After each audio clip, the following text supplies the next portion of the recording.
emikwano si myangu.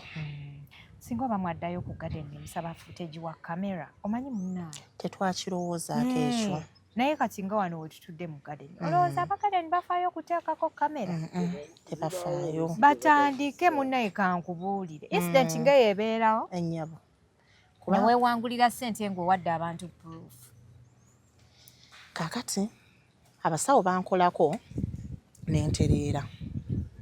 Kuba olaba omutwe olaba waafiireyo omutwe ne bagamba ebyokulya bye yaliddemu abaddemu obutwa ne bakisiba ku kifo. Ekifo ne kivumaaganyizibwa. Kiki? Era kirungi bannannyini bifo bateekenga zi cameras ku bifo. Naye wano we twayawukanira ku garden we twali. Mukwano gwange oyo we nakumuwuliza kuba ne mu ddwaliro bwe natuukayo teyajjayo ng'ate nali musuubira okuba nga yayinza okusookawo. Yali ayagala kufuna ssimu emu emugamba nti gwe afudde. Tulesi tumutwala muziika jangu. Kirabika kye yali yeetaaga. Kubanga ye yali alina okusooka mu ddwaliro mu bantu bonna. Naye ate y'ataalinyirayo ddala. N'ekireka. Ekyo kyayongera okunkakasa nti ekintu kino ekyantwaza mu ddwaliro okuzuula nti ndidde obutwa n'eŋŋamba alabika yali mabega gaakyo. Gyali nga mune tuzimba ennyumba mu kapoloti kaffe ako mwe twakubeera bulooka zaffe. Bwe twazimba ennyumba eyo n'eŋŋamba omwami wange oba tugiyingira temuli luggi oba tukola ki tuve mu muzigo guno tuzadde omwana nga ndaba omuzigo tetukyagyamu. Twayingira ennyumba yaffe madamu Adija enzigi namugamba tuteekemu amabaati tuyingire ennyumba. Twateekamu ebibaati bati ne tuyingira ki? Ennyumba. Tubeera mu nnyumba. Tubeerawo n'omwami wange. Bw'afuna obusente bwe obutonotono eyo nange bwe nfuna obwange. Mpola mpola. N'abeeranga ku ssimu ye. Kumbe omwami oyo yalinayo omukyala. Kyatandaga olubereberye. Era yaŋŋamba nti sirina mukazi yenna gwe omukyala gwe nkola ki? Gwe nnina. Kumbe omwami ono bwe yatuulanga ku ssimu eri yalinga alina omukyala gw'ayogera naye kye ssaamanyirawo.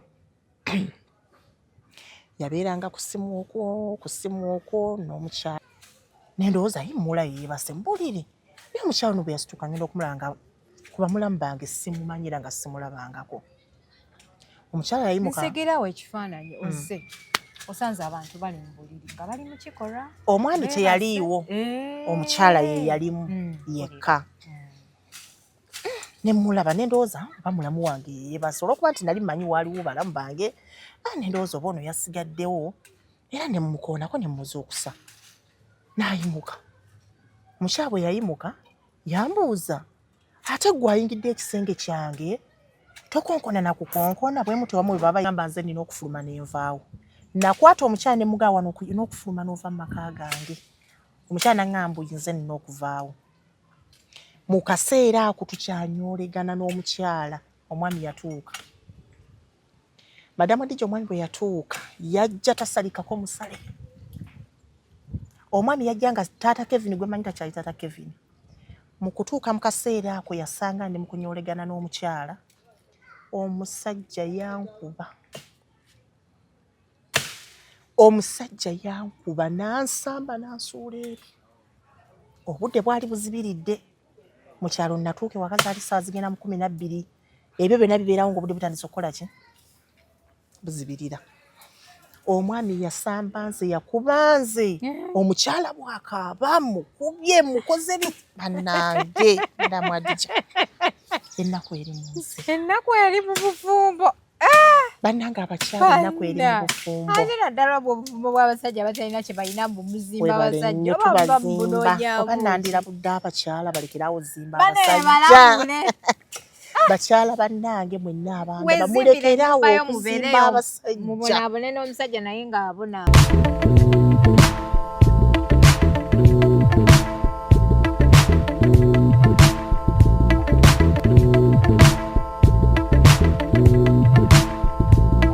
Assalamu alaikum wa rahmatullahi wa barakatuh. Abalungi abatulaba yenze Hadija Kigozi ntudde n'omwana muwala Tracy. Tracy ono bw'omulaba mwana muto lwakuba nti ye ng'omuntu munene tosobola kukitegeera nti mwana muto. Tuli wano okuba nti tuwulirizaamu ko mu mboozi ye olunaku olwaleero. tufunemu ekyokuyiga. Mwebale kutulaba naye mwebale kusubscribinga bw'oba oli mupya nyigira akagambo ako ka subscribe okubeera nti otuyungako bulambalamba. Nkujjukiza bannaffe abawamato estates management nga baneeno bamanaginga mayumba. We landiroodi ng'olina mayumba onoonya omuntu akusololeza rent amukuwe nga waawamu, kozesa abawamato estates management bajja kubeera bakuyambako bulambalamba era rent wo bajja mukuwa bulungi. Ennyumba zizze zisala balandiroodi ab'enjawulo. Ono n'akuwaayo 5, oli n'akuwaayo 6, omulala n'agamba sirina ssente. Ennyumba bw'ozikwasa abawamato estates management oyo yenna leenye oba omuvuddemu.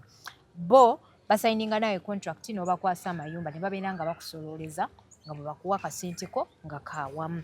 So bakubire ku namba yaabwe ey'essimu oyongere okubeebuuzaako oba ogendeyo ku woofiisi yaabwe. Abawamato tobasuubira kusenguka. Awo w'obasanze weewaabwe ge maka gaabwe tebalivaawo. Si bino mbw ate banaayenoonya kampani enzibye. Bali weewaabwe we babeera kizimbe kyabwe tebajja kuvaako ate tebalivaako. Nsanyusa okulaba. Kale nnyabo mbalamusizzaako mwenna.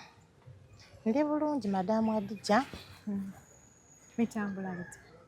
Bwe bityo si bibi nnyo, si birungi nnyo. Awo olwatuuka nti bwe mba nnywa kakooko nako kanzijirira. Mbalamusizzaako nnyo mwenna abatuwuliriza n'abatulaba. Amannya nze Nakabiri Tracy. Nakabiri Tracy. Ennyabo. Sanyusa okulaba. Kale nnyabo nange oli mukyala mulungi mashallah. Amiina ebale kusiima. Muganda wange abantu benkyaza wano anjerega mbu nze ndi mumpi era biki. Obumpi si bulwadde. Mukwano ndi mulungi nga bwe ndi ani akugaye nti oli mukyala mulungi. Amiina. Awo lwatuuka. Natuuka olugendo lwange luwanvumu lulungi si lulungi. Natuuka ekiseera nali mwana muto nasomako ekitonotono nakoma mu siniya yakuna. Era nga nali ne maama wange. Omukyala oyo yafangayo era yampeererako maama wange. Ekyo ekitono nenkoma mu siniya ey'okuna. Ekyo kitono si kitono. Nali ndiyagadde okweyongerayo.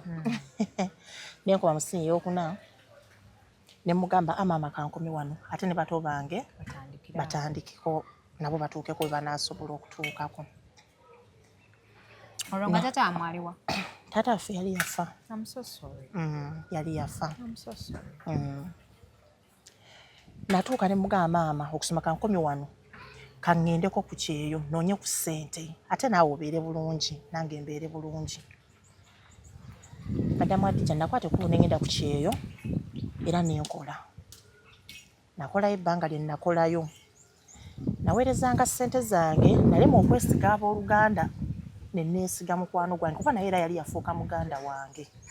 Wagenda n'okola obwakadamu? Obwakadamu. Nakolanga akasente kange nenkaweerezanga mukwano gwange naye nga takyali mukwano gwange nga yafuuka muganda wange. Friends that turned into family. Right. Mukwano gwange oyo namuweerezanga ssente nentuuka nendaba nga akasente kawezeewo. Nentuuka ekiseera ne muweereza message ne mugamba akasente ako nga bwe kawezeeyo ngulizaayo poloti.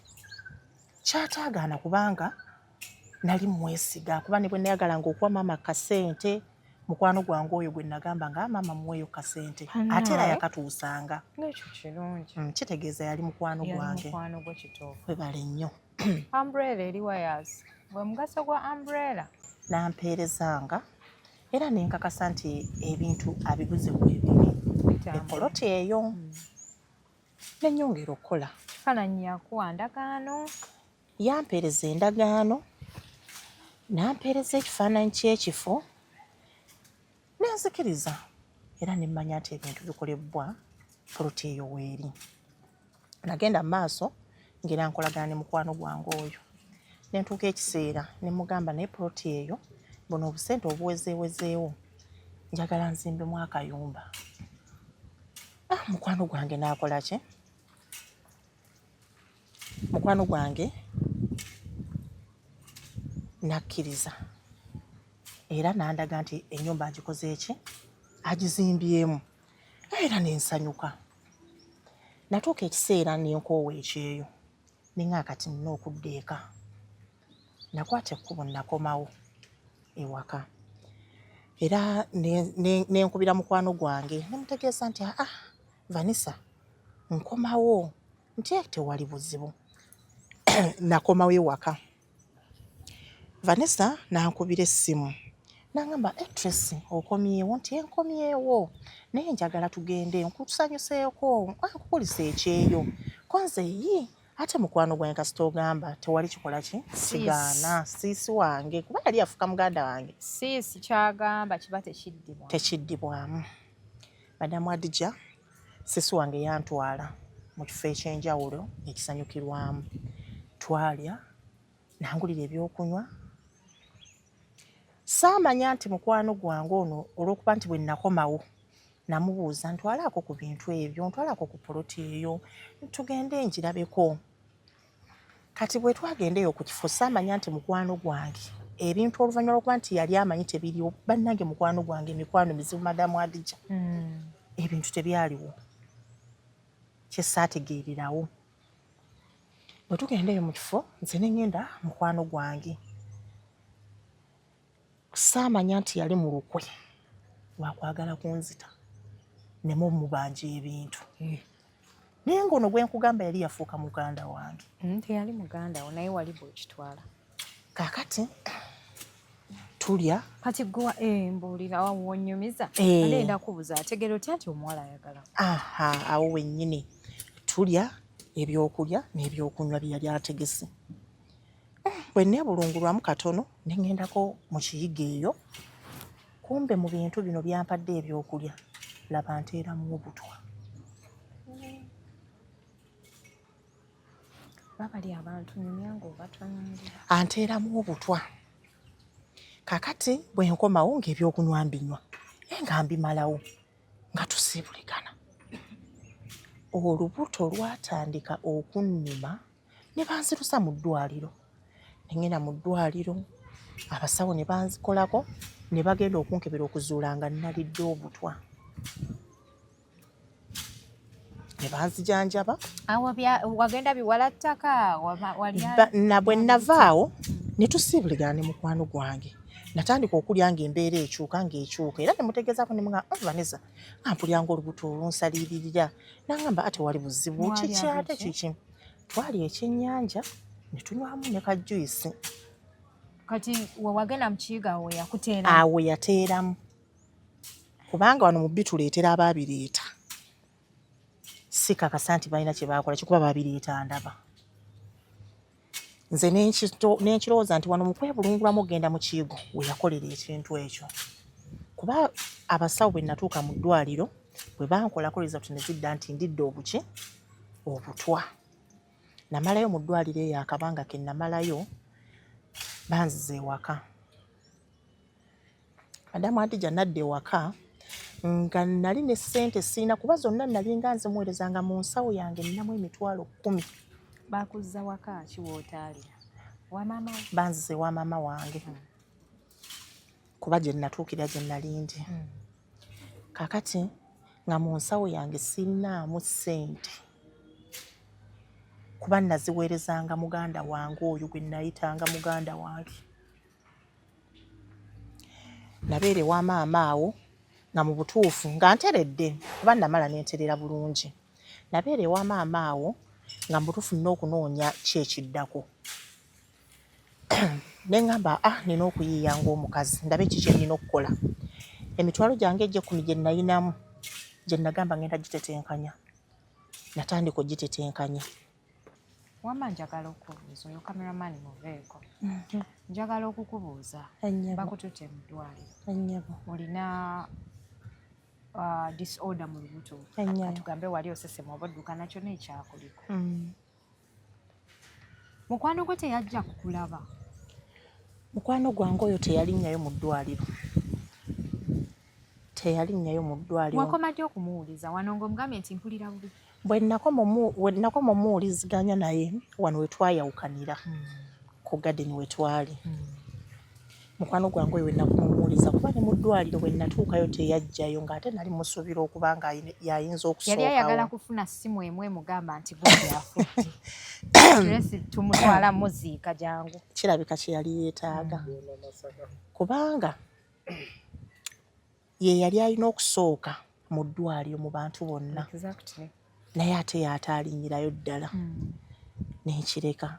Ekyo kyayongera okunkakasa nti ekintu kino ekyantwaza mu ddwaliro okuzuula nti ndidde obutwa neŋŋamba alabika yali mabega gaakyo. Emikwano si myangu. Singa oba mwaddayo ku gadeni musaba footage wa kamera omanyi munnaawe. Tetwakirowoozaako ekyo. Naye kati nga wano wetutudde mu gadeni olowooza abagadeni bafaayo okuteekako kamera? Tebafaayo. Batandike munnaye kankubuulire incident nga yeebeerawo Ennyabo. ne weewangulira ssente ng'owadde abantu proof. Kaakati abasawo bankolako n'entereera. Kuba olaba olaba waafiireyo omutoyi ne bagamba ebyokulya bye yaliddemu abaddemu obutwa ne bakisiba ku kifo. Ekifo ne kivumaganyizibwa. Kiki? Era kirungi bannannyini bifo bateekenga zi cameras ku bifo. Kijja bayambangako. Natwalibwa mu ddwaliro n'entereera abasawo ne bankolako n'entereera madamu Hadija. Nadda ewaka bantwala ne banzisa ewaka. Nagenda ewa mama wange. Naye era mukwano gwange oyo teyajja. Nengezaako mukubira essimu. Vanessa takwata. Vanessa nkuba. Bwe yalaba ndowooza mulemerako nga mukubira ate nga namubuuzizza ebintu byange byayamanya nti tebiriiwo. Ssente zange yazizimbamu nnyumba ze. N'ensirika. Nga Landlord mulamba. Nga Landlord mulamba. Bino mbitegeera bwe mmala ova mu ddwaliro awo nengezaako okunoonyerezaako. N'enzuula nga Vanessa yagula poloti era n'azimbamu. Era namanyirawo nti ssente zange ze zaakola ebyo.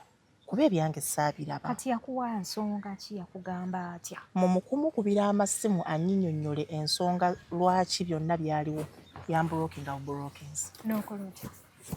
Wagenda ku poliisi biki? Nabirowoozaako ne ŋŋamba ŋŋende ku poliisi. Wali olina risiiti? Saayina. Wali uziteeka wako? Bakama bo bazisigazanga abasindika ssente? Bakama bange bwe basindikanga ssente ono n'aŋŋamba nti ssente azifunye ne mmanya nti nkireka. Bakadaama mwete. Bwe buzibu obwo bwe nasinkana. Mukama wo aweereza ssente ne risiiti yagikuwa. Era ndabula bakadaama bonna bakadaama bannange bwe basindika ssente bakama bo basabenga risiiti oziterekenga ozisigazenga mu nsawo yo. Kuba kati nze obuzibu bwe nafuna risiiti saabirinanga saategananga bibuuzo olw'ensonga namanya nga zituuse ku muntu omutuufu. Naye kati ovuga emmotoka ate okyali kadaama. Bakadaama baba tebalina. Kisa kya Katonda. Obugumiikiriza omala n'owangula. Kituufu bannaaye. Bakadaama bambi temutwala bubina mu mmotoka mujja givuga. Bajja givuga. Mujja vuga. Ennyabo. Kakati munnange bwe mbeera ewa maama awo embeera yasooka neetaba nnungi kuba saayinamu ssente bulungi. Maama wo wali munyonyola yagamba ki? Maama wange namunnyonnyola byonna ne muyitiramu byonna nga bwe biri. Maama wange yaŋŋamba kasita obulamu busigaddewo. Osobola okufuna ebingi ebisinga ku ebyo. Ekintu maama wange kye yaŋŋamba kyantuulamu era nakisanyukira ne kiŋŋumya. N'aŋŋamba obulamu kye kikola ki? Obulamu kye kisinga. Nga bw'olemerako omuntu yali ayagala okuwa obutwa asobola n'okutta. Asaana okusindikira bakifeesi. Nakola byonna by'ayagala. Ne mbeera ewa mami awo mu mbeera nga si ya mulembe. Adamu Hadija nga bw'omanye akaseera ako okomyewo ssente zo toziraba ate olwadde mu butuufu saayinawo ssente. Nga mu nsawo yange nnamu ssente ntono ddala. Nenjiya ng'omukyala nnyinza kuzzaako ki wa maama wano tosobola kubeerawo ng'ate era tolina kyokola. Ate oli muntu mukulu. Natetenkanya ssente ze nalina entono ne ŋŋamba kati nnyinza kukola ki? Nennyumyamu ne maama wange nnyinza kukola ki? Maama n'aŋŋamba tuyiiye kyonna ekigyamu otandika obulamu obujja. Nayiiya ssente zo ne nzitemaatema nakolamu omulimu bannange si mubi mulungi. Nasuubula kasooli. Natandikanga okugenda ne nsuubula kasooli n'entandika nga okwokya kasooli. Madamu Adija abantu baasekanga. Naye mukwano gwo nga yakuze emabega. Yanzize emabega. Naye wali mukyala mukozi gwe omuwala alinnya ku nnyonyi okomayo wakano akantandika okwokya kasooli. Saalina kyakukola. Wali wamanyiira okukola. Nze ngamba waaligize wali noonyezaako abantu ne bakusondera n'oddayo n'okolabo. Madamu Adija. Nina tewabirowoozaako. Saabirowoozaako kuba nali nkoze natuuka okuva ku kyeyo nga ngambye nkikooye nga nkooye era saafunamu kirowooza kuddayo ekyo saakifuna. Madamu Adija nasubula kasooli wange ningamba nja kwokyanga omwokye nga n'omufumbe waali naye okyanga nga n'okufumba nfumba. Ng'okola ssente mikono. Nkuba kyeyo baasikanga ate nkuba kyeyo yali mu kasooli yali mu nasirika era nenguma nali enfuufu ku kkubo n'oyokya kasooli n'ofumba kasooli oluusi n'agaana ne baseka. Ng'ofunako amagoba ga mikono ku 200. Madamu Adija amagoba tugaleke. Tugaleke. Nenjokya kasooli wange oyo. Mu kwokya kasooli wange oyo nembeerawo ng'embeera era si nnungi naye nga nnina okuguma mbeerewo ng'omukyala. Nafuna omwami eyankwana. Yakusangawa? Ku kasooli wange. Bino eby'omukeremu bye tulaba. Ku kasooli wange okwo njokya ku kkubo bwe nfumba. Nafuna omwami nga nkwana ng'era bw'omanyi. Kyessaagaana olw'okuba nti nali mu mbeera ey'okwokya kasooli nga bwe nnaafuna omwami binaakyukako. Nenfuna omwami. Kakati eyo waliyo ng'okola kuti wali toyinayokko omwami akudedeza. Akagere ke nali naakava mu ssomero. Nga temwekwata butambi. Nali sinnafuna mwami kuba nali naakava mu ssomero. Buli eyakwata akatambi ng'oli mu kiyumba obutambi butandise okufuluma bannange. Mugenda koza ku TikTok nga nga biri kuli biki. Saakwata katambi konna. Kuba saamuyina ebiseera ebyo. Nga njagala nkole maama wange mulimu abantu munaye abadediketinga obulamu bwabwe ku lw'abantu baabwe naganzi byensi alamu alamayi. Kankole. Ekyekyo. Kakati nfuna omwami ono ku kasooli wange oyo gwe njokya. Omwami anjagala. Nange mwagala konse bwe nafuna omwami biyinza okukyuka. Omwami ono ntuuka ntegeeza maama nti maama nfunye omwami. Maama agamba omwami kyekale bw'abanga mulungi ng'anaakulabirira akwerabize n'ennaku eri yonna. Siina buzibu genda n'omwami wo. Madamu Adija nagenda n'omwami wange. N'antwala mu muzigo gye yali apangisa. Twatandika obulamu obw'omwami n'omukyala. Nembeera n'omwami wange ne tubeera mu muzigo gwaffe eyo. Nga naye omulimu gwange guno saagusuula. Saaguvaako ogwa kasooli nagusigalako. Omwami wange nga naye ali ku mirimu gye yali akola nga yeetika emigugu eyo mu kibuga. Ne tubeerangawo. Twatandika okufunanga obusente nga nange bwe ntereka obusente bwange obwa kasooli. Omwami nga akasente kano kandekera ewaka ng'omukyala okukozesa. Omwami wange bwe yandekeranga akasente ke yandekeranga kaali katonotono. Nensalawo kano akasente nkakozesenga. Akange ke nakolanga mu kasooli neŋŋamba kankaseevinge. Lwaki njagala nkyusa obulamu. Nenyingira obubiina bino obwo nga bw'omanyi obw'abakyala obwe butyo okwewola buzaayo nembeera bwentyo mu mbeera nenjiya. Madamu Adija natuuka ekiseera akasente nenkeberayo gye nkatereka nga kawezeemu. Nasalawo okunoonyaayo akapoloti neŋŋamba oba naakagulako kisenyi oba naakagulawa naye mpulira nga njagala nkole ki nkyusa obulamu. Nagula akapoloti ako. Omwami wange saamutegeezaako mu kagula. Mala okagula nga kabeerawo. Ntuuka ekiseera mutegeezaako nti nagulayo akapoloti. Nga asanyuka. Nga tubeeramu nga mugamba naye mbadde njagala akapoloti ako tukubengamu bulooka yagala tuzimbemu lwakiri akayumba kyataagaana Madamu Adija nga tutandika okuba bulooka Madamu Adija nasomba amazzi kuba tetwayinanga ssente zijja kusombesa mazzi kukola biki nze nasomba amazzi naye ng'ate olwe gwenna ogenda okwokya kasooli ng'amazzi ogasombera abantu ku kyalo nga nsomba aganaakuba bulooka nasomba amazzi ng'ate njagala ya asambe ettaka akole bikinze bwe ndeeta ate amazzi nze naye olwe gwenna ogenda onjokye ki kasooli oli nga tumala nga twokya nga bulooka zaffe tuzikuba nga tutuuka ku kiseera nga tuzookya nenteesaamu ne mugamba naye omanyi bulooka zino lwaki tusoose ne tuzitunda ze tusoose okwokya tuzitunde tuguleyo ku matiriyo tunaddamu ne tukuba ki endala nga njagala tuguleyo amabaati bwe tyose binti biki kyataagaana kuba yali ampuliriza twamala ne tuzitunda era ne tugulako bye twagula ne tutuuka ekiseera ne tuddamu ne tukuba endala ne mugaa kati ze tuddamu okukuba njagala ze tuba tuzimbako ki ennyumba era yakiwuliriza twazikuba ne zigira ne tuzookya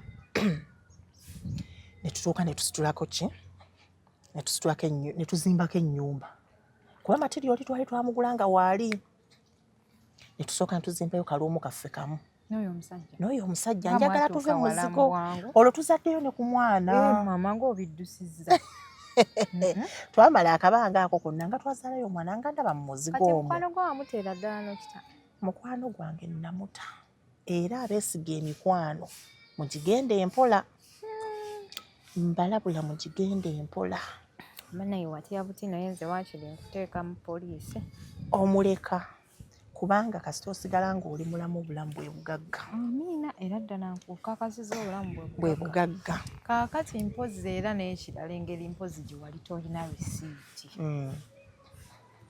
nga tolina proof nga siina kituufu kiraga nti namuwa ssente nga ne bwe mutwala ku poliisi bajja kumbuuza ziwa risiiti eziraga nti wamusindikiranga ku ssente nga sizirina nga nakireka bulesi era bwentyo bwe nakikola ne mwesonyiwa naye Katonda yamusasula gy'ali nga munaye tuzimba ennyumba mu kapuloti kaffe ako mwe twakubeera bulooka zaffe bwe twazimba ennyumba eyo ne ŋŋamba omwami wange oba tugiyingira temuli luggi oba tukola ki tuve mu muzigo guno tuzadde omwana nga ndaba omuzigo tetukyagyamu twayingira ennyumba yaffe Madamu Adija enzigi namugala tuteekemu amabaati tuyingire ennyumba twateekamu ebipaati bati ne tuyingira ki ennyumba tubeera mu nnyumba tubeerawo n'omwami wange bw'afuna obusente bwe obutonotono eyo nange bwe nfuna obwange mpola omwami wange yatuuka ekiseera nga abeera ku ssimu y'okwo nentandika nga okwebuuza taata Kevin essimu gy'obeerako eyo buli ssaawa 3 2 ate ova wano wendi n'otuulanga eri nangamba yakulekanga wano n'atuulanga muli n'abeera ku ssimu kubanga ali ku TikTok n'omubuuza iye ekikubeezeeyo ku ssimu bwoti ekiro n'aŋŋamba mba nina byenkola ku ssimu yange kuno saagala kubeera nga waliwo ekintetaganya kundeekaanirako nze ntali naye sitakitwala nga nsonga namulekanga n'abeera nga ku ssimu ye kumba omwami oyo yayinayo omukyala kyatandaga olubereberye era yaŋŋamba nti siina mukazi yenna gwe omukyala gwenkola ki gwe nnina kumba omwami ono bwe yatuulanga ku ssimu eri yalinga alina omukyala gw'ayogera naye kyesaamanyirawo yabeeranga ku ssimu okwo n'omukyala we omwami ono Madamu Adija omukyala oyo yamuweerezanga ssente bannange munansonyiwa naye akatambi kaaba ajati kantuuseeko mu ssimu banaye tugenda kukola tutya wano obuwala lwaki obeera weerikodinga ng'okola ebintu byambyone ekijjuuti kyonna n'okiteekawo n'okikwata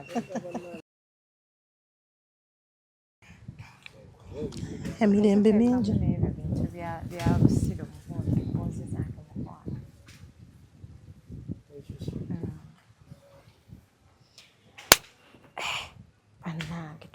tufiiriddwa tukutteko ekizibu bannange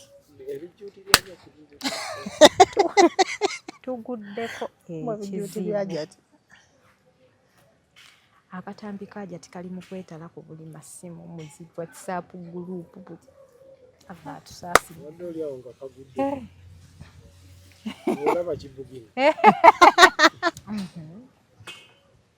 nga munnange omwami oyo omwami wange yalinayo omukyala kisaamanyirawo nti oba yalinayo omukyala oyo yali yagenda ku kyeyo naye kubanza mu kumufumbirwa wonna wonna nabeeranga nga tewalina kiraga nti oba alinayo omukyala oba waliwo embeera yonna eraga nti oba yali awasizzaako nga tewali kiraga kyonna nti oba alinayo omukyala kumbe yali yankweka ekyama omwami omukyala oyo yamuweerezanga ne ssente naye saalaba wa gye zaalaga saalabangako ku biki bye zaakola omwami oyo nga poloti eyange entuye zange gye najja mu kasooli gye yakuba ekifaananyi n'aweereza omukyala kuba omukyala yamuweerezanga ssente omwami n'amulaga nguze poloti nzimbyemu n'ennyumba ebyange bye yakubanga n'aweereza omukyala abo basajja mukwano olinga omuntu bagamba bwekuba omunaku tekya wakava musaga ya mukwano gwo ogudde ku mbawolangu y'omusajja kati muli eri mwe yatuulanga eri mu buti ng'olowooza ali ku tiktok ng'alina kadaama banyumya oba ali ku bya mipiira alina kadaama banyumya munnange nabeerawo n'omwami wange tuuka ekiseera omwami wange atuuka aŋŋamba tye maama w'abaana tiwangi mbadde njagala ogendeko mu kyalo konze mukyala ate kukola kinti agendako ewa maama tulina emikolo gye tugendamu naye gigenda kubeera wano waka konze tegyetaagisa ani anaabudaabuda abagenyi ate nga bamanyi olina omukazi tyatofaayo bali abajja kuliko bannyinaze kuliko tokyeraliikirira olw'okuba nali muwulira ate nga naye ampulira nakkiriza enkwata omwana ffe ne tugenda mu kyalo ewa maama wange kumba omwami ono omukyalo oli ali ebweru yali akomawo ewaka ewange gwe maka ge yamulaga nti yamuzimbira entuuyo ezange abakyala tulina ennaku nagenda mu kyalo nembeerayo akabanga nemmalayo wiiki yange emu bwe mukubirako titata Kevin ebimukola tebinnaggwa tyalindako nja kukubira konse kale anankubira kasita navayo sinti tuyombi oba ki kumba omukyala yakola ki omukyala yakomawo oli yali ebweru madamu Adija nyingira wiiki ey'okubiri bwe namukubirako bwangamba nja kukubira gumiikirizaako nja kukubira buzibu ki ewamwe bakugobayo konze nedda okubeera ene wamma nga ate nina ewange byemukola tebinnaggwa bwe nalaba nga tammuka tanyinyonnyola nsonga ntuufu nakwata ekkubo neŋŋamba kati nzirayo wange najja ewange saamukubira na ssimu kulu nti nzija nakeera ku makya nga neekuteekateeka ŋŋamba kati nzira wange nakwata ekkubo nenkomawo ewange bwe nakomawo ewange natuuka taliiwo naye nasanga ewaka nga waggule ng'era walabikawo era nga wabeera abantu nayingira buyingizi nenyingira mu nju nempumuza bye nawummuzaawo nengenda direct mu kisenge kyange ate nkyuse nzijjamu engoye ngenda otuuka mu kisenge kyange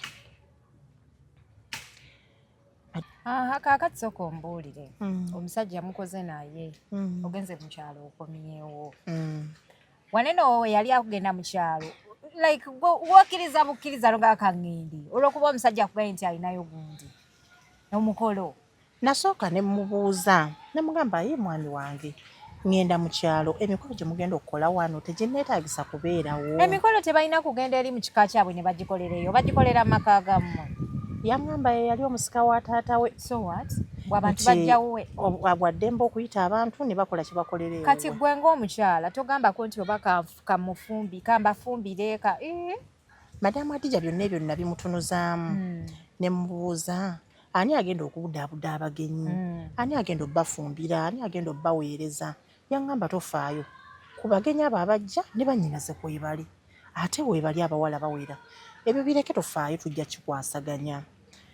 Saagala obeere wano ng'ate tuwaliwo bye tukola ate bakumaleko emirembe konze kale nakkiriza ne ngenda mu kyalo ewa maama wange ne mmalayo eryo ebbanga lye namalayo. Nagenda okwanga wiiki nasooka ne mmalayo wiiki emu ewera ndi mu kyalo mukubira essimu. Tata Kevin ebyo mukola tebinnaggwa nkomyewo ewaka. Nangamba ogira olindako nja kukubira. Nakkiriza kakati n'embeera ngenda okwanga wiiki yakubiri. Bwe naawe wiiki eyokubiri ng'eweze ne mukubira era mubuuza kiki ekikyagaanyi nkomawo nti alindamu nja kukubira yo papa ki eyo si wammwe koza eno wa maama nina kubeera waka wange wano wa maama wano si wange wano wa maama wange eyo ye wange. Tekale bwe nalaba nga alinga atayogera bimmuka nakwata bukwasi kkubo nakeera ku makya n'ensiibula maama wange nga maama leero ŋŋenda nzirayo ewange ko ye nteekale saamulambulira nti oba omwami mukubidde tannaŋŋamba kudda biki ebyo ne nkwata ekkubo n'enzira ewange. Madamu Adija natuuka ewaka nga waggule nayingira kuyingiza ennyumba yange.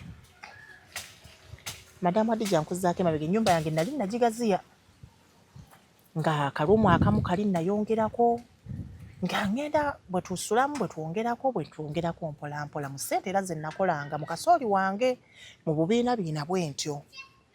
Nayingira ekisenge ngenda enkyuse ku ngoye ng'era eyakadde ewaka. Madamu Adija bwe nayingira ekisenge olwaggula oluggi bwe nti kye nalaba bwe naggula oluggi ningidde ekisenge nasanga omukyala nga yeebase ku buliri era ne mmukoonako ne mmuzuukusa. Mukyala n'ayimuka. Omukyala nga ku balamu bange kuba nali mmaze obbategera nga balamu bange mbamanyi ne ndowooza yimmula yeebase mu buliri naye omukyala ono bwe yasituka ngenda okumulaba ku bamulamu bange simumanyira nga simulabangako. Omukyala yayimuka. Nsigirawo ekifaananyi ozze osanze abantu bali mu buliri nga bali mu kikolwa. Omwami teyaliiwo omukyala ye yalimu yekka. Ne mulaba ne ndowooza oba mulamu wange yeebase olw'okuba nti nali mmanyi waaliwo balamu bange ne ndowooza oba ono yasigaddewo era ne mmukoonako ne mmuzuukusa n'ayimuka. Omukyala bwe yayimuka yambuuza ate gwe ayingidde ekisenge kyange tokonkona na kukonkona bwe muti wamu bwe baba bayigiriza oyingira buyingiza ennyumba y'abantu. Natya ne mugamba nnyabo wano waka wange. Omukyala yayimuka n'aŋŋamba wakaawo wano ewaka wange. Madamu Adija nasiriikirira naye tandika okufuna obusungu mu mutima. Omukyala n'azzamu n'aŋŋamba wano wange ne mugamba wano wange nga naye bw'aŋŋamba nti ate naye waki wawe. Nakwatirawo essimu. Omugamba gwe nnyabo okola ki wano? Nakwatirawo essimu naye n'akwata essimu. Nnyabo okola ki wano? Namubuuza nnyabo wano okolawo ki naye n'ambuuza wano okolawo ki. Ng'ate ye namukambwe n'okusinga. Mukyala ng'akambuwadde kuba yalaba naye engeri gye nayingiramu ekisenge naye yafunamu ndowooza bwe yandaba yagamba nayingira mu kisenge yetaddekawo mangu blanketi. Yatya ate nange nentya. Nakwatirawo essimu nkubira omwami era bwe namukubira ate naye n'akwata essimu naye akubira ki naye akubira omwami. Ffenna ng'olwo tugenda kukubira mwami buli omu abuuza munne oliwo wano ngaani nga nkubira omwami mugamba taata Kevin ono omuntu gwe nsanze wano mu nju mu kisenge kyange ate ambuuza ebibuuzo mbu wano omwami Madamu Adija yanziramu n'obukambwe obuyitirivu n'obusungu obuyitirivu ku ssimu. Nsanga mbona omusiru ani amugambye. Ani akubidde okujja? Ani akugambye ojje ewaka? Nakubiddeko ne kugamba jangu kisiraani gwe nakoowa dda. Wazzenga ani? omwami yakambuwala omwami yakambuwala kye nali sisuubira nampita ekisiraani nemugamba tata Kevin watandika ddi okumpita ekisiraani nze akunnyonnyola kyensanze mu nnyumba eyange yaŋŋamba awo si wawo oyo gw'osanzewo ye nannyiniwo naggwamu amaanyi ng'eyo embeera bw'ogitegeera naggwamu amaanyi kuba nanyiiga naye ndaba ng'ate obusungu tebunnyamba wabula ng'ate nina kukkakkana ne ŋŋamba omukyala nakkakkana n'enkwata omukyala ne mmugamba nnyabo wano waka wange olina okufuluma n'ovaawo omukyala yaŋŋamba nze nina okufuluma n'envaawo nakwata omukyala ne mmugamba wano olina okufuluma n'ova mu maka gange omukyala naŋŋamba nze nina okuvaawo mu kaseera ako tukyanyoolegana n'omukyala omwami yatuuka madamu Adija omwami bwe yatuuka yajja tasalikako musale omwami yajja nga taata Kevin gwe manyi takyali taata Kevin mu kutuuka mu kaseera ako yasanga ndi mu kunyoolegana n'omukyala omusajja yankuba nansamba nansuula eri obudde bwali buzibiridde mu kyalo natuuke waka zaali ssaawa zigenda mu 12 ebyo byonna bibeerawo ng'obudde butandise okukola ki buzibirira omwami yasamba nze yakuba nze omukyala bw'akaaba mukubye mukoze bannange Madamu Adija ennaku eri mu nsi ennaku eri mu bufumbo bannange abakyala ennaku eri mu bufumbo ate naddala obufumbo bw'abasajja batalina kye balina bumuzimba abasajja oba nandira budde abakyala balekerawo zimba abasajja bakyala bannange mwenna abanga bamulekeraawo okuzimba abasajja mubonaabone n'omusajja naye ng'abonaabona mulekeraawo ogende mu bulamu kuba bangi mujja tuuka ku bye natuukako bw'oba oli awo omwami yankuba omwami yansambasamba omwami yanvuma mu maaso g'abaana bange omwami yantyoboola ekitegeeza abaana bo wali obaleseewo awaka abaana najja nabo tukomyewo weetuli awo ebintu ebirimu emikolo gya famire omusajja akugamba atya mbu mugende ate n'abaana abaana bo si basigala nakirowoozaako ne ŋŋamba obake bali abato tebalina byakuteesa ne ŋŋamba bato baleka tebalina era byakwogerako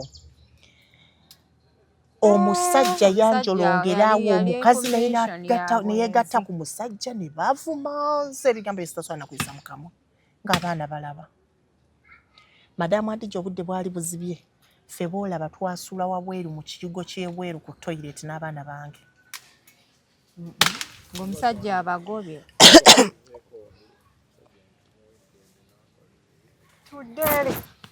ebintu by'okuzimba abasajja mubaleke baboneebone era tebaddamu abakyala bannange nti bino kuzimba basajja twezimbe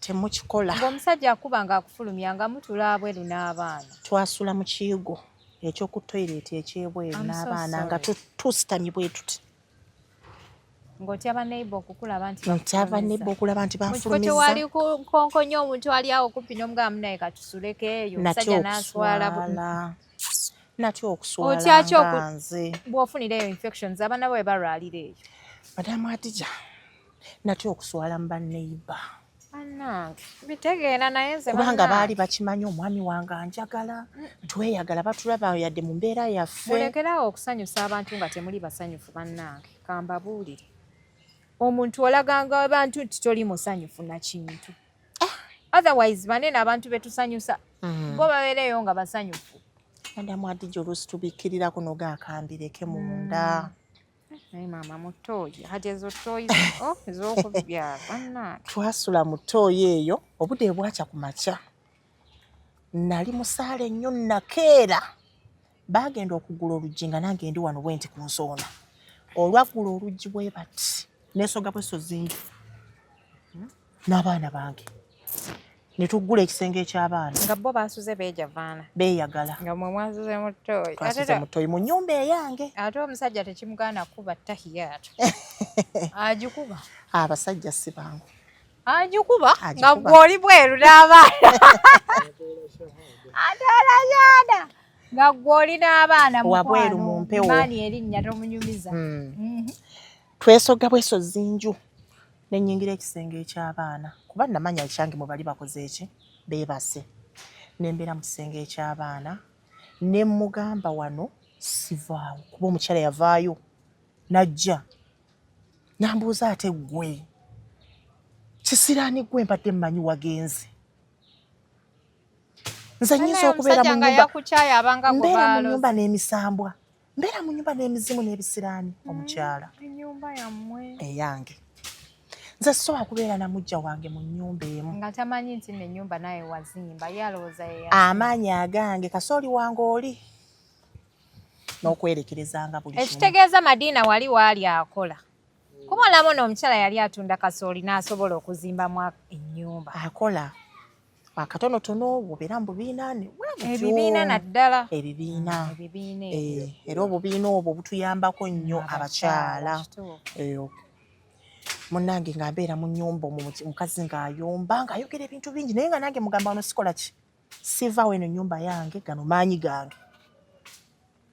Ne mbeera mu nnyumba omwo ne tubeeramu n'omukyala oyo ne tubeeramu ennaku awo ne tubeeramu wiiki mu mbeera bwetyo nga ye omwami waffe nze anvuma buvumi akola buli kimu okutyoboola nga babeera mu luumu yaabwe omwo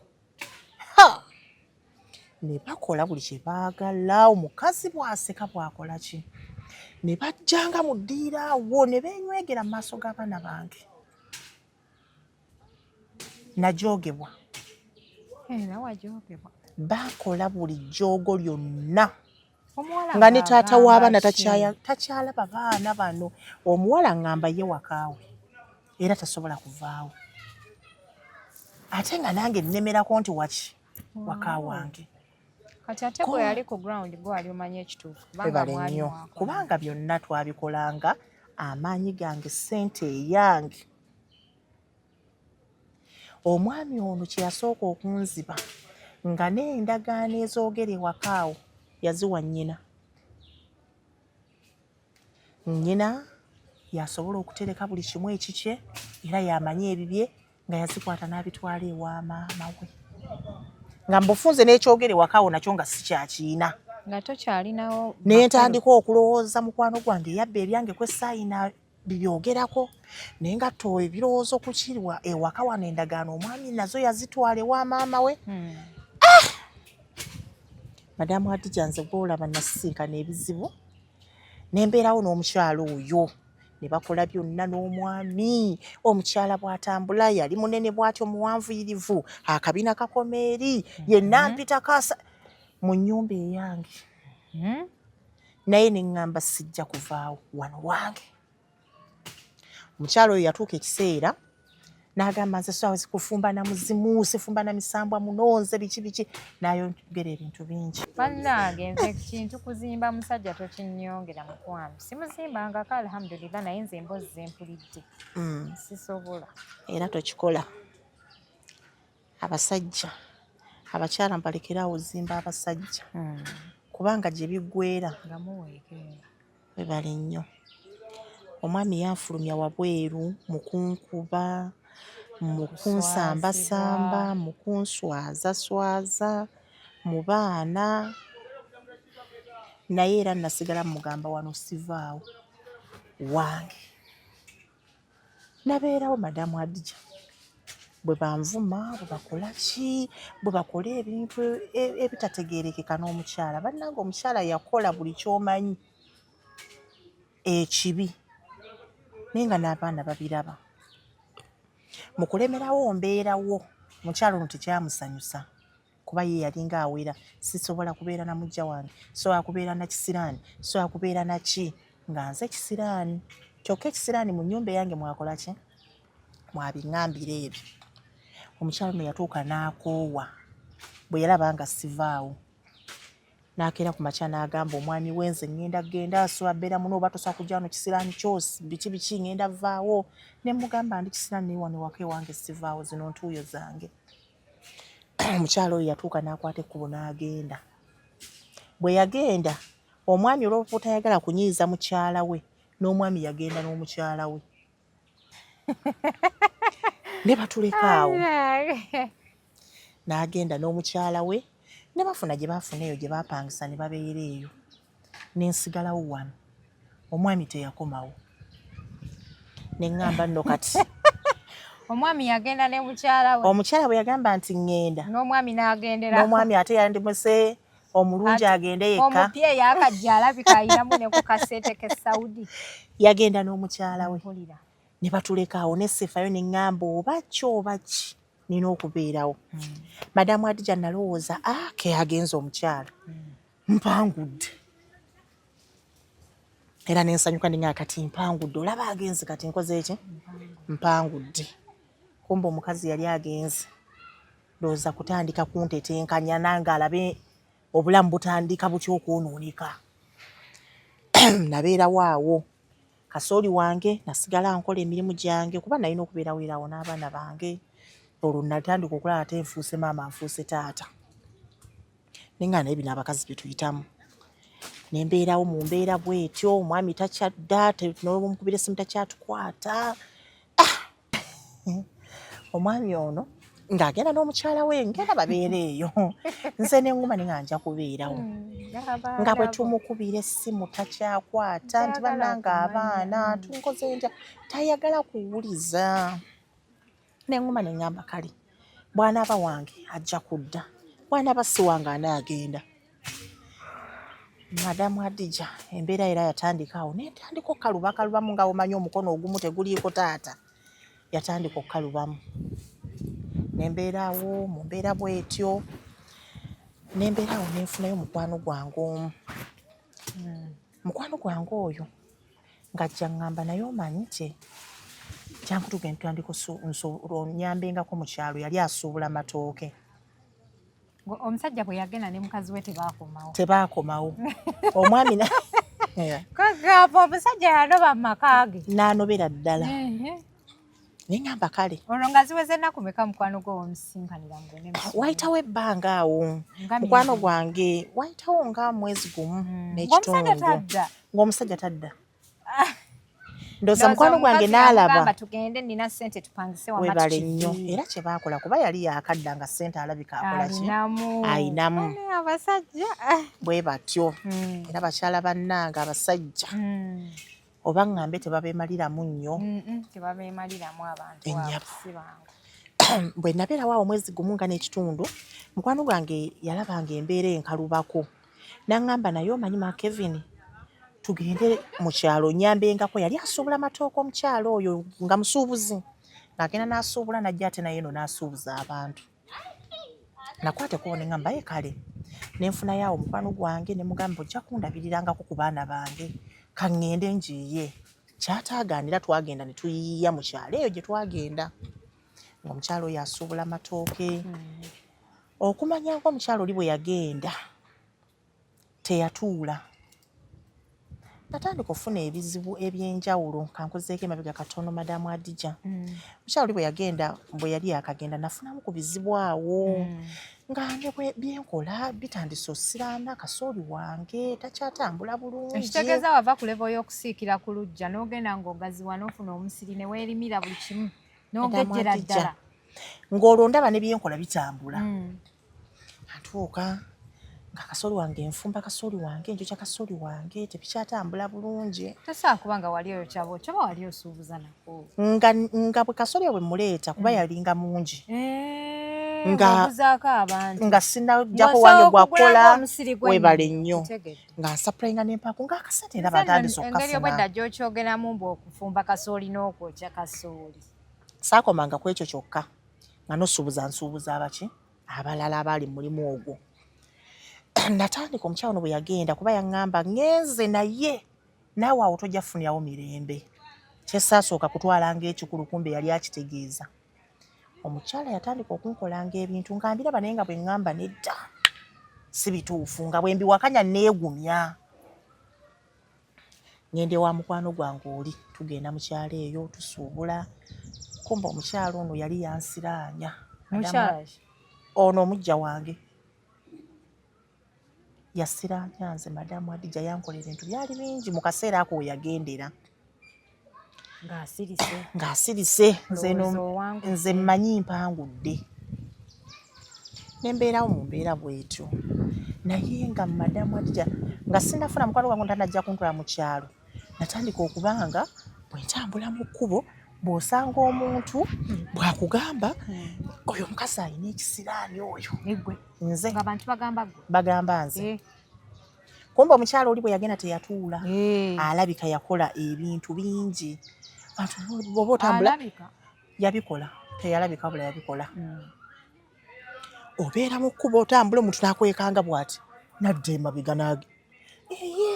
n'ekigenderera ku bantu ab'enjawulo nga bagenda bakikola. N'engamba naye abantu bwe bansanga lwaki beekanga ne bagira abadde ajja n'aweta bw'ati. Natandika owulira obuvuuvuumo. Bannange Madamu Adija. Abatuuka bakulaba kudduka misinde. Kuba omunaku tekya. I'm so sorry. Ng'abantu tandika owulira oluvuuvuumo. Bannange oyo Maama Kevin alina ekisiraani bw'oba olina gy'olaga totawaana. Biveeko. Bw'oba olina ky'ogenda osuubula totawaana. Biveeko. Ne ŋŋamba naye lwaki nze ne ŋŋuma kubeera nalina okuguma ne mbeerawo. Era munnaye ate obona. We nafunira mukwano gwange oyo gwe nkunnyonnyoddeko antwala mu kyalo muyambengako eyo gye yasuubulanga ebintu bye nga tugenda mu kyalo eyo nga tusuubula. Bannange okumanya nga naliko ekisiraani abantu kye baŋŋambanga. Omukyala bwe yasuubula ebintu bye twasooka osuubula nga andeka we yalinanga we yatuukiranga ewa mukwano gwe eyo mu kyalo. Kakati bwe yatuukanga ngamba naye omanyi Maama Kevin nti gw'ojja sigala wano. Nze ntwalenga nga gwe bw'osigala onoonya ebintu ebirala nga omukyalo yajja kuyambangako kugamba nti genda ku kyalo kino bwe okuŋŋaanya ebintu nze ntwale nsuubuze mangu nkomewo nsange nga olina by'otegese. Era nga ndekeramu kasente akatonotono akasuubulako ebintu ebitonotono. Omukyala bwe yagenda ku kkubo atutte ebintu babitutte ku kkubo. Madamu Adija omukyala yasiraanira ku kkubo. Ayinako amatooke, ayinako muwogo ng'era bw'omanyi ebintu ebyo by'okusuubula. Omukyala yasula ku kkubo. Si kate bamubbe. Kate oba bamubbe. Omukyala yasula ku kkubo n'abeera ku kkubo okwo. Kiki emmotoka ebuze. Emmotoka zibuze buli ejja temutwala. Omukyala buli ejja emmotoka emugamba atujjudde. Omukyala n'abeera ku kkubo ebintu bifa. Era omuntu bwe yali asigazzaawo obutonotono bwe yafunira omuntu yajja n'amukuba omukono omuntu oyo n'amutwala e Kampala. Mala ennaku nnya. Bwe mukubirako ogenze nti sinnaba emmotoka zibuze. N'aŋŋamba kino sikirabanga. Ne mbeera ku kkuba olunaku lumu lwakubiri lwakusatu. Bannange omukyala agenda otuuka ofuna omuntu amutwala. Yali asuubudde nga mulimu emmere enkulu, emmere etandise okwonooneka, muwogo we nga bw'omanyi muwogo oyo naye talwawo kwonooneka. Yagenda otuuka mu kibuga ng'ekyamazima ebintu ebisinga bikoze eki? Bitabuse byonoonese. Ekyonoonese tolina gw'ojja kisuubuza. Kitegeeza ekyo kifudde. N'asuubuzaawo bye yali asigazzaawo mangu n'akomawo mu kyalo gye yandeka. Nga tukuŋŋaanya ebyaliwo nga tuddamu tusuubulayo awo nga tukuŋŋaanya. Omukyala nga addamu akola ki? Aleeta emmaali endala. Kwolwo yabaaki? Madamu Adija mukazi yanteekako ekisiraani yansiraanya ndowooza ne benkolagana nabo baba basiraani. Kaakati gwe wategeera otya ati omukyala akusiraanyiza? Nabirabirawo kuba yaŋŋamba ng'ava ewaka. Yagamba ati nti nnyabo kajja kujjutuka. Naawe tojja kubeerawo nja kukusiraanya na buli kyokwatako kirifanga. Ng'agenda n'omusajja we. Ebintu ebyo byampuumiranga mu matu. Byampuumiranga mu matu. Oba yali psychological torture akujjukira omukazi kye yagamba. Madamu Adija omukazi nga bwe yabiŋŋamba bwe byasigala mu matu gange. I'm so sorry. Yakutocharinga. Nnyo. Omukyala tusuubula ebintu addamu atikka emmaali akole ki? Akomewo e Kampala. Omukyala ng'atikka emmaali andekayo. Era nga bwe twali tukola nti andekayo ye najja n'aleeta emmaali eno mu kibuga. Kakati omukyala oyo bwe yatikka emmaali addamu akomewo e Kampala nze andekayo eri. gye nali nga nsigale wa mukwano gwe mu kyalo. Kakati bwe yajja aba ali mu kkubo bajja ku mmotoka kwe yali okwali emmaali ye emmotoka ng'egwa. Madamu Hadija ennaku ekuba omunaku tekola ki? Teca. Emmotoka ng'egwa. Emmotoka bwe yagwa omukyala yakutukako amagulu. Baafuna accident. Eyali avuga yafiirawo. Omukyala n'akutuka ki? Nasannyalala. Nga biri ebigambo by'oli we bikuwuumira biri mu matu gange biwuuma. Ne ŋŋamba era wenfunye ndabe nti mbaako kyenjiya era bwe biti. Madamu Hadija omukyala bamuleeta mu ddwaliro e Mulago. Nga nange eri yandese toyina ssente. Kameramani wange nno nga nno wamma tugende mu maaso. Ng'omukyala bamutwala mu ddwaliro e Mulago. Yali jjukira andekeddeyo obusente era ng'enkola yaffe nti andekera n'ensigala nga nnoonyaayo emmere. Kakati obusente bwe yali andekedde ono bamututte e Mulago. Obusente bwe yali andekedde nga nno busuubulamu ki? Emmere. Kuba nsooka ne tunoonya emmere ne ngikuŋŋaanya ndyoke nsasule ki? Byenfunye. Madamu Hadija ngenda otuuka okkebera mu nsawo omwe natadde essente. Kuba ssente ezo nali nga nzisiba bungi mu kaveera ne nzisonseka mu nsawo omwo. Ngenda okkebera mu nsawo nziggyemu ssente nsasule ebintu by'abandi bye nkuŋŋaanyizza. Kuba ensawo nagisanga bulungi era zipunsibe nga n'akaveera mwekali. Nga temuli yadde ekikumi. Emmere y'abandi maze bagitemye mu nnimiro. Byonna ebintu mbikuŋŋaanyizza. Ani yali atutte ssente? Simanyi. Kuba ssente saaziraba. Naye ng'akaveera mwekali nga ne zipunsibe bulungi ssente saazirabako. Ne ntandika okubuuza ssente zirazeewa. Zesamanya we zaakola ki? Ne mbuuza kati nzizaako ki? Emmere y'abandi etemeddwa. Kye nakola nga ŋŋamba bannannyini emmere nti katutunde emmere mbawe ssente. Olwo ssente zimpeddeko siyina yadde ekikumi ziri mu nsawo siziraba. Kati ne ngiya omukyala n'atuuka ekiseera n'aŋŋamba kati ogenda kukola otya? Wali we nnali mbeera we bandekanga. Ne mugamba nina kudda Kampala naye ate ssente sikola ki? Sirina. Natunda emmere eyo ate njiguza abasuubuzi abalala abalinga okwo ku kitundu ate nsasule bano ki? Ssente zaabwe. Madamu Hadija ntuuka nga siina ate yadde ekikumi nze olwo ekinziza wa ssente zentunze ate nno sasula bano. Nga ntuuka omukyala ŋŋamba kati nno olina okudda wa? E Kampala. Madamu Hadija najja ku kkubo nga siina yadde olukumi olunninyisa emmotoka okudda mu kibuga. Ne ntandika bazira kisa ab'emmotoka ennene munnange muntwaleko. Sirina yadde ssente bazinzibyeko kuba nabalimba ne mbaga bazinzibyeko. Bannange bazinzibiddeko wano bannange muntwale. Buli omu akuyitako. Oluvannyuma ne nfuna omuntu eyakwatibwa ekisa bambi alabika yalina eddiini. Omwami oyo yayimirira. Yali avuga bino ebimotoka ebinene. Nantwalako nanga naakomya we naakola ki? Naakukomya. Madamu Hadija yandeeta natuuka e Kampala.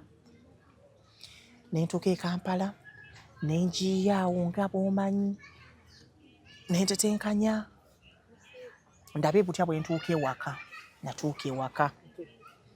Bwe natuuka ewaka ekintu kye nasookerako okulowoozaako kugenda kulaba ani? Omulwadde. Era bwe natetenkanya nasooka kugenda Mulago ndabe omulwadde eyakutusa amagulu gwe nali nga ntwala nga mukama wange. Ne ngendayo ne mulaba omukyala nga amagulu gaakutuse. Ne ŋŋamba kati nzizaako ki? Madamu Hadija ne nzira ewaka. Bwe nabeera ewaka awo ne nziramu ne nga kati nakola ki? Ne ntandika era okuddamu kasooli wange. Ye kasooli baaba wali wamulemeramu. Kubanga gwe mulimu gwe nali olwo ntandise okutegeera. ne muddamu awo ne ntandika okuwookya bwentyo bwe ntunda mpola mpola bwe nfumba. Madamu Adija mba ndi awo ne nfunayo omukyala mukwano gwange nangamba naye lwaki tonsigalizanga ku mwana wange ng'alaba mu butuufu nange embeera si ya mulembe ne muka mwana obwana nti nja musigaza. Bwe yandekera omwana yali mukwano gwo oba yali mukyala waliwo omukyala eyajja nga omukyala yali mukwano gwange ng'alina mukwano gwe ayagala omuntu amusigaliza omwana ne bandekera awo omwana ne nkuumanga omwana ng'omukyala yampaayo 3,300 buli lunaku naye 3,300 lunaku ze yampanga nazikkiriza olw'okuba nti nali sirina kyakukola. Omukyala oli mukwano gwange eyali mu ddwaliro ye yamala n'afa ne nkuuma omwana ono. Bwe nakuuma omwana ono omwana w'omukazi yatuuka n'anfaako. Omwana we yatuuka n'anfaako. Omwana yafuna ebintu ekintu kyajja ne kimukwata. Omwana nagenda okulaba abimba ejjovu akola ki? Omwana yamala n'anfaako. Madamu Adija nange nendwalirako. Nendwala nensimba olubuto nentandika ozimba amagulu gano amagulu nga gannuma nentandika ng'ovaamu amazzi. Kati nali omwana oyo gwe nalinga nkuuma omwana yatuuka omwana n'atandika okulwalamu awo nendowooza bye bya bulijjo. Omwana n'alwalamu ne muwaakaawo ku budagala kuba omwana oyo natuukanga ekiseera nga nsula naye nga maama we yanneesiga. Madamu Adija omwana yatuuka n'alwala ne yeeyongera ddala. Omwana yatuuka nali nva kumunaaza omwana muwe embejja muwe ku caayi ng'omwana. Omwana yatandika okwegoga. Omwana yatandika okuvaamu ejjovu. Omwana ndeekaanaawo mpita ku bantu bannange omwana. Madamu Adija omwana yankalira mu ngalo. Omwana yankalira mu ngalo. Omwana gwe bakuwadde okulabirira. Omwana gwe bampadde okulabirira. Omwana tetwafuna na chance mutwalako mu ddwaliro. Omukazi n'atabukira maama w'omwana. Ossa omwana wange, mukazi gw'ossa omwana wange, omwana wange omukozi otya omwana wange. Omukazi yatabuka nga bw'omanya eyo embeera. Naye omwana omukeberako ng'omwana mbutuufu talina na bulwadde bwakoze eki? Bwamusse. Madamu Adija natandika okuwera ennemba ate n'omusango ogw'okutta omwana. Naye bwe baanoonyereza bagenda okwanga omwana oyo mu butuufu sinze namusse. Madamu Adija nadda ewaka kuba ku poliisi bantwalayo okwo. Nakomawo ewaka. Madamu Adija natandika okufuna ebizibu kuba already nalinanga ebizibu naye natandika okufuna ate ebinene. Madamu Adija natandikanga okuwulira ebintu ebimpuumira mu matu, ebintu ebinjogerera mu matu, ebintu ebinjogerera obwama mu matu. Natandika okufuna ebizibu. Madamu Adija natandikanga okuwulira nga amagulu gano gannuma. Natandikanga okulya nga amagulu gano gannuma. Natandikanga okulya nga mu lubuto mubeera mu nnuma. Nendowooza oba kiki? Nembeeraawo nga ŋŋuma. Madamu Adija natandika ozimba amagulu. Natandikanga ozimba olubuto. Natandikanga okufuna ebizibu ebitali bimu ewaka awo. Madamu Adija natuuka ne nnemererwa ne bantwala mu kyalo ewa maama. Nga nvaamu amazzi. Ogagakuvaawa? Nga simanyi na mazzi gali we gava. Naye nga nvaamu amazzi nga nze nga nzimbye olubuto. Madamu Adija omanye entumbi? Omanye entumbi? Natuukanga olubuto luzimbye bwe buti ne batandika okungamba eyo ntumbi naye nga bwe nvaamu amazzi ago gatandikanga n'okuwunya ekivumbi. Nga sobola tuula wano w'oli nga bw'oba toli muntu wange. Bantwala ewa maama wange mu kyalo ne ŋŋenda ewa maama. Maama nzijanjabeko. Madamu Adija nga nzitulukuka amazzi agawunya. Naye nga mbeera ewa maama awo abantu bajja ne bandabako. Bwe bajja ne bannambulako buli omu bw'agamba maama gundi kozesa kino matress kino kijja kuyamba. Nga buli omu aleeta kyaleese. Naye wajjawo omukyalo omu era yali mukwano gwa maama wange eyo. N'aŋŋamba bantwaleko ewa sheeka omu gwe yatulagirira. Madamu Adija bantwala ewa sheeya oyo. Natuuka ewa sheeya oyo Sheyi nannombera eddwa nannomberanga eddwa Madamu Adija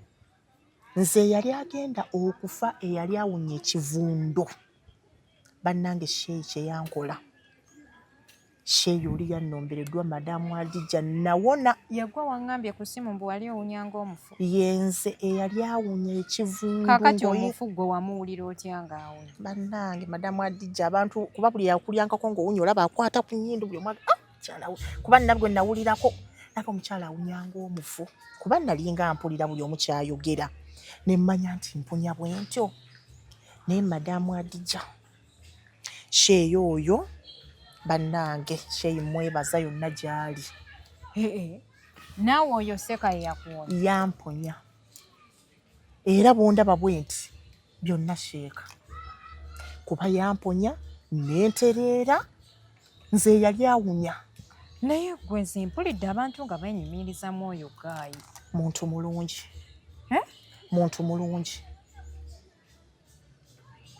muntu mulungi Madamu Adija kakati biki bye yakukola Seeka oyo yannombera eddwa eyamponya ddwa teyakugaa leeta kino leeta kiriireeta embuzi yireeta sheyi talina kye yasaba sheyi oli tasaba mbuzi tasaba nkoko kulanye ddwa kati gwe yakulombera eddwa okumala ennaku yannombera eddwa okumala ennaku 5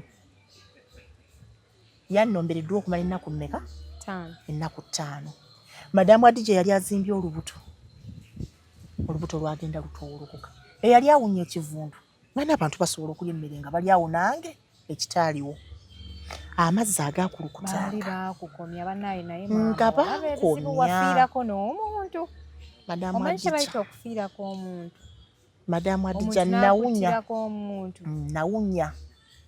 nawunya naye Seeka oyo yantereza Madamu Adija nentereerera ddala bulungi era Seeka oyo namala n'afuuka mukwano gwange n'afuuka taata wange n'afuuka omuntu ow'enjawulo mu bulamu bwange nentereera ku media kuno buli muntu alina story y'omuntu omulala si eyiyo nze abakyala nsiba mbagamba buli kiseera nze nfuna nnyo amasimu abantu nga baŋŋamba nti gundi amponyeza gundi ankoze bw'ati ono simanyi ankoze bw'ati ne basoma n'amanamba gaabwe waneeno ku gundi ku media naye njagala okubabuulira nti buli muntu alina chansi ate buli muntu alina ki alina omukisa gwe banaye buli muntu alina omukisa gwe abantu bayise mu bintu gwe nze nalina omukyala kumpi akwenkana lwakuba oli akusingako obweru baali bamuyita wano Nayigaga yatunyumiza emboozi ffenna ne tuwunga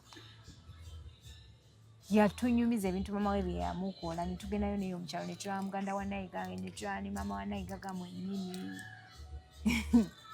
wenno osaaga n'okusaaga ensi si nnyangu ensi wabula si nnyangu kakati oyo munno mujjawo mwaddamu okuwuliziganya bukyanga otereera baawe yaddamu nakubirako enju wagitunda wagula endala ki ekiriwo mulamu ki ekyaliwo oba ki ekiriwo oyo ye mujja wange saddayo muwuliza kuba nali sikyetaaga Seeka muwuliza yakugamba ki ekikulumira kivaawa Seeka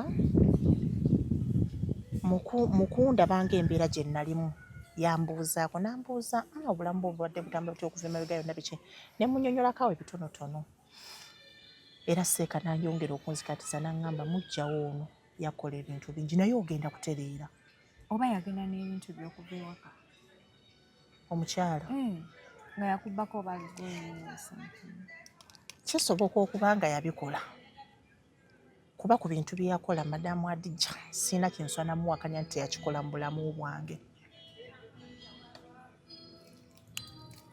omukyala oyo saddamu muwuliza kuba nali sikyetaaga muwuliza nensalawo Katonda yamukola ekyalina omukola ki amusalirewo nga ye bannange aba music batandise okujja wano we twatudde olunaku lwa Sunday watera okubaawo church service naye ngenda kubeera mbasibula olunaku olwaleero waliyo ekirala ky'oyagala okutubuulira olunaku olwaleero omwana omuwala nga sinakusibula kyenjagala okubuulira abantu bonna abatulaba n'abatuwuliriza nti bannange abakyala mulekeraawo okwesiga ennyo abasajja bannange abasajja si bangu abasajja batukomyayo tubalaga okwagala mwenna abawulira ku story yange oba abagiwulidde obulamu si bwangu era mbakuutira abakyala mubeere abakozi ate mubeere abagumiikiriza. Oyinza okuba ng'oli eyo ng'olina omuntu eyandyetaaza okuwonyezebwa omanyi si kirungi kubanga olina kye wayitamu ate n'otereera ate ng'aliyo n'omulala ayinza okuba ng'ayita mu mbeera gye nayitamu. Bwe wabaayo omuntu yenna eyandyetaaza okuwonyezebwa eno y'ennamba ya Seeka. Ennamba ya Seeka eri 0789 99 66 83.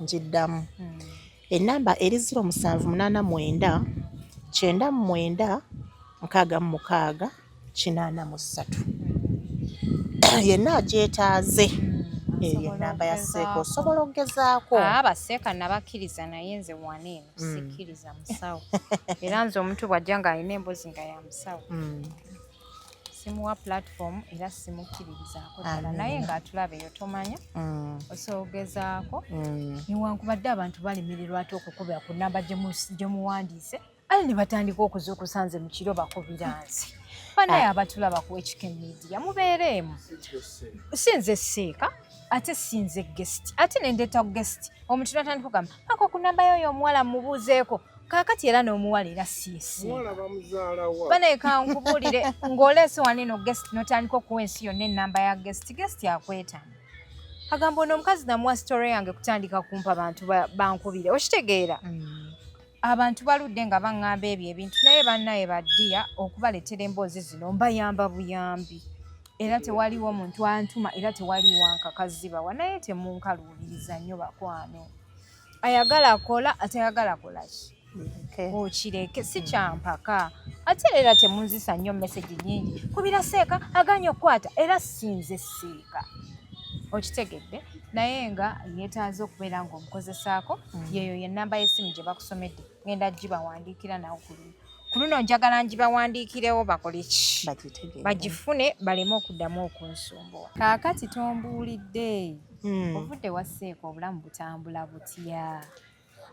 Madamu Adija obulamu bwatereera obulamu bwantereerera neefuna emirimu nzaani gwe baayaayaniranga ku mulimu nga buli gye nsaba omulimu bakkiriza ne baŋŋamba jangu omusajja yanzijako ekisiraani olaba natuuka n'ekiseera omwami wange eyali omwami wange n'atandika nga okunkubira amasimu maama Kevin komawo mu nnyumba yo tewali agirimu nange olw'okuba nti nali nteredde nga n'ekisiraani bakinzijako ne bannange Seeka Mukama amuwa omukisa natuuka n'engwa mu musajja eyannazaako ennaku yonna Madamu Adija ng'abasajja onajja nga nze nsalawo nti oyo sijja genda naye onojja genda naye nafuna omusajja Madamu Adija omusajja gwe nafuna mu Sudaani yannazaako ennaku omusajja yanjagala omusajja n'angulira amaka agawedde nga ne taata Kevin biri byaŋŋamba komawo mu maka go nga nze nkyajjamu eyo ennyumba bisenge bisatu. Bannange nze nalabako wano omuwala ku intaneti wano yali abona Madamu Adija omusajja n'angulira emmotoka mpya. Nze nalabako omuwala wano yali abonaabona actually mwenna mumumanyi ate mukwano gwange Laavu Masa namukyazaako ku platform eno nga azze kusaba buyambi naye Laavu Masa ansinga n'obugagga kati ansinga obugagga. Madamu Adija nange kati neevuga enkulabye eyawunyanga ekivundu eyazimba olubuto yagwa waŋŋamba ng'owunyanga omulamu yenze naye wabula mukyala naawe enkubawo gye wakikubawo era mbakubiriza bannanga babasobodde banoonye ku Seeka oyo batereeze obulamu kuba bangi bali eyo ng'obulamu babuyitamu nga bwe nayitamu. Madamu Adija Seeka nze njagala nnyo okuwulira success stories z'abantu bazizaamu amaanyi banaye waliwo woobeera ng'obulamu ddala mu butuufu buganye naye wawulira ku mboozi ya munno bannaayo ogumirako. Kale abalungi abatulaba yenze Hadija Kigozi mwebale kutula mwebale kusubscribinga. Assalamu alaikum.